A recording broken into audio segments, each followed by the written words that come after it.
The DOJ just announced that they found prima facie evidence with reasonable certainty of conviction to charge Atong Ang and 25 others with kidnapping with homicide and kidnapping with serious illegal detention.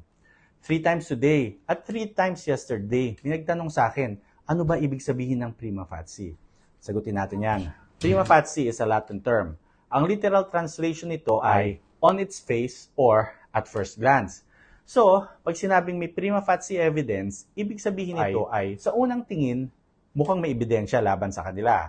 May basis na para ituloy ang kaso. Pero hindi ibig sabihin nito na guilty na kaagad.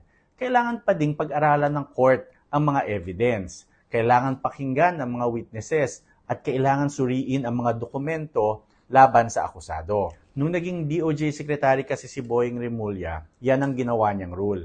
Sabi niya, bago mag-file ng kaso laban sa isang akusado, kailangan merong prima facie evidence with reasonable certainty of conviction. Ibig sabihin, hindi basta-basta file lang ng file ng kaso sa DOJ. Kailangan may enough evidence at lumalabas, malakas ang kaso. Kaya dito sa kaso ni Atong ang sinasabi lang ng DOJ is that sa unang tingin mukhang malakas na ang kaso laban sa kanila. Dapat nang isampa ang kaso sa court at dapat nang litisin ng court ang ebidensya. Yan ang ibig sabihin ng prima facie.